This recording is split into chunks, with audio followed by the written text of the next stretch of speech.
Premium productions پی کے کی جانب سے ہم آپ کو خوش آمدید کہتے ہیں۔ معاشرت اور آداب زندگی کے حوالے سے موضوع ہے گھریلو تربیت کا فقدان۔ کتنی خوشیاں، کتنے آنسو، بہت کیوں امیدوں، خواہشوں، خوابوں اور تعبیر کے ملنے سے ایک رشتہ بنتا ہے۔ بے اعتمادی، غلط فہمی، خود غرضی اور شک کا ایک جھٹکا اسے توڑ سکتا ہے۔ لفظوں کے معنی رشتے کی نوعیت اور حالات کو بھی بدل دیتے ہیں۔ ایک لفظ کا ہیر پھیر عمر بھر کا پچھتاوا بن جاتا ہے اور اس کے نتیجے میں ظاہر ہونے والے اثرات بہت سے انسانوں کی زندگیوں کو خراب کر رہے ہیں۔ آج ہمارے معاشرے کو ایک گمبھیر مسئلے کا سامنا ہے۔ دنیا بھر میں طلاق کی شرح میں اضافہ ہوا ہے۔ اس نوعیت کے سماجی مسائل پیچیدہ وجود سے پیدا ہوتے ہیں۔ زیادہ تعلیم، دوسری اقوام و معاشرے کے اثرات اور ملازمت حاصل کرنے کے نتیجے میں لڑکے اور لڑکیاں دونوں ہی کو یہ مغالطہ رہتا ہے کہ ان کے پاس رشتہ کی انتخاب کرنے کے مواقع بہت زیادہ ہیں۔ بعض اوقات ذہن میں وہ نہیں اور صحیح اور نہیں اور صحیح جیسی غیر سنجیدہ سوچ ہوتی ہے جو سنجیدہ رشتے کی ذمہ داریوں سے گریزاں رکھنے کا ایک سبب رکھتی ہے۔ طلاق کی صورت میں بہرحال زیادہ تکلیفیں لڑکی کے حصے میں ہی آتی ہیں۔ ہمارے معاشرے میں ایسی خواتین کے لیے ابھی زیادہ جگہ نہیں بن سکی۔ متعلقہ کو بخوشی کوئی قبول نہیں کرتا۔ لوگوں میں دراصل صبر برداشت کا مادہ کم ہو گیا ہے۔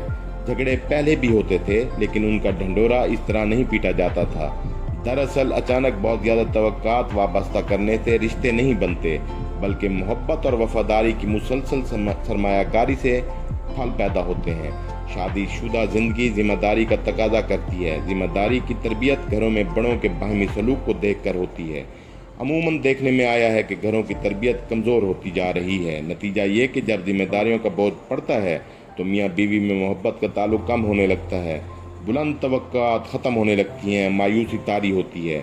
اس کا حل یہ ہے کہ شادی کو محض ایک اپنی ضرورت پوری کرنے کی خود غرضی نہ بنایا جائے بلکہ ہر رشتے میں پنہاں حقیقی ذمہ داریوں کا شعوری ادراک اس میں داخل ہونے سے پہلے کر لیا جائے۔ اب یہ خیال عام ہوتا جا رہا ہے کہ اگر میاں بیوی کی آپس میں نہیں بنتی تو اپنے راستے الگ کر لیے جائیں۔ لوگوں کی ترجیحات زندگی بدل گئی ہیں۔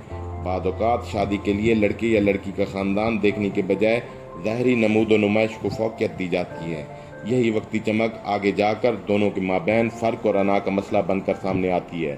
ہمارے معاشرے میں مرد فطری طور پر حاکمیت پسند یا انا پسند سمجھا جاتا ہے۔ ایک پڑھا لکھا مرد بھی یہ نہیں چاہتا کہ اس کی حاکمیت کو للکارا جائے، لیکن آج کی عورت اپنی اس کمزوری کو مرد کی مضبوطی پر فوقیت دے رہی ہے۔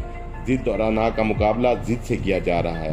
یہ کہنا شاید غلط نہ ہو کہ برِ صغیر میں عورت اور مرد دونوں اپنی ذمہ داریوں سے لاعلم ہیں، کیونکہ گھریلو تعلیم و تربیت کا روایتی نظام کمزور ہوتا جا رہا ہے۔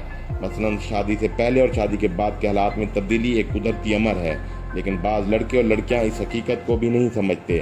وقت گزرنے کے ساتھ ساتھ ضروریات بھی بڑھتی ہیں، ان کی نوعیت بدل جاتی ہے۔ ایک دوسرے کے ساتھ عدم تعاون، جذبات کو نظر انداز کرنا اور اپنی انا کو اونچا رکھنا بسا اوقات طلاق کا بنیادی سبب بنتا ہے۔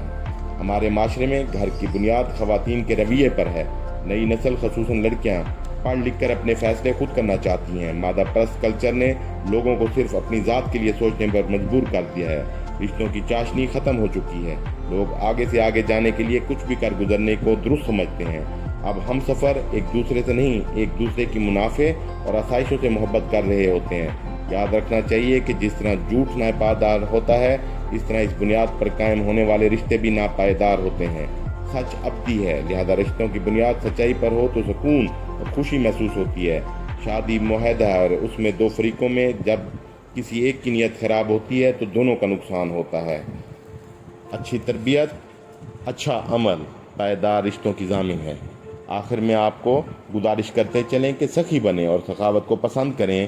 ہمارے چینل کو لائک اور سبسکرائب کریں اور اپنے تمام دوستوں، اقربا، عزیزوں اور رشتہ داروں کو چینل لائک اور سبسکرائب کرنے کی ترغیب و تحریک دیں تاکہ ہماری تقویت اور حوصلہ افزائی ہو اور آپ کو تمام معلوماتی ویڈیوز کا بر وقت ابلاغ ممکن ہو۔ ہم آپ کو شکریہ ادا کرتے ہیں۔